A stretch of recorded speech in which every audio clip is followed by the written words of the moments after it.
Je comprends rien du tout au langage que vous employez. C'est pas du tout. Moi, les chiffres, c'était quelque chose qui m'a toujours profondément emmerdé, et même les impôts et tout ça. Mais il y a quelque chose dans les termes que vous employez, quelque chose qui me choque.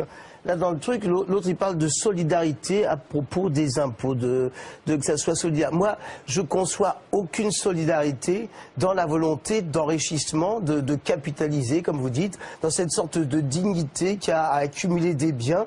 Et je pense que, moi, la seule chose que je vois, c'est de prendre les choses à l'inverse. Peut-être d'équilibrer la pauvreté. Je pense que y a une grande méprise. Pour moi, l'argent, c'est une fiction sociale.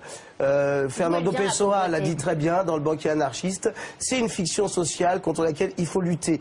Et à mon avis, là, on a tendance à dire que la pauvreté, c'est quelque chose de méprisable. Moi, je ne pense pas. Si, parce que tout le monde, parce que il y a une volonté, il y a une course à l'enrichissement personnel, et forcément, il n'y a aucune solidarité dans cette voie-là. C'est chacun pour soi. Et puis, il y a forcément, ça produit de l'inégalité, ça produit de la folie, ça produit de l'ambition, ça produit du pouvoir. C'est tout ce qui est négatif. À mon avis, quand je parle de supprimer l'argent, ça paraît pas sérieux. Mais je dis, effectivement... Ça n'est pas sérieux, ça n'est pas sérieux. Non, moi c'est l'argent au pouvoir. J'y pense plus sérieusement que vous semblez le croire. Je suis pas juste un histrion, vous savez.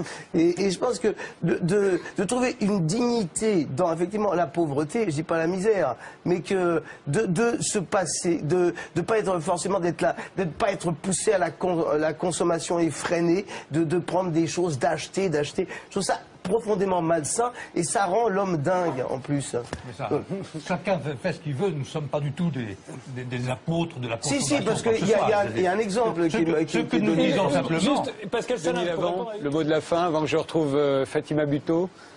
Les riches sont tout le temps en train d'hériter et de nous voler nos heures, notre vie.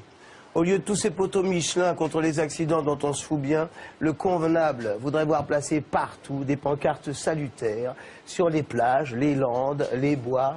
Miteux, ne t'endors pas, ne jouis pas, pense à ton travail, à la rentrée, à tes dettes. Fainéant, ne te saoule pas, ne baisse pas, souviens-toi que tu es indigne de toute distraction. Ne va pas te baigner, salir, polluer l'eau, cochon de pauvre. Une éponge doit te suffire. L'homme digne se reconnaît à son compte en banque, tout le reste est imposture.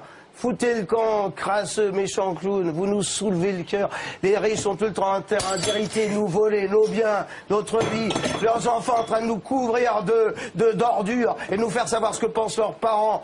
Haine et mépris, si nous engraisser pour les murennes. D'ailleurs, les pauvres ne sont que des primates déçus, tout aussi féroces, dégueulasses que les riches.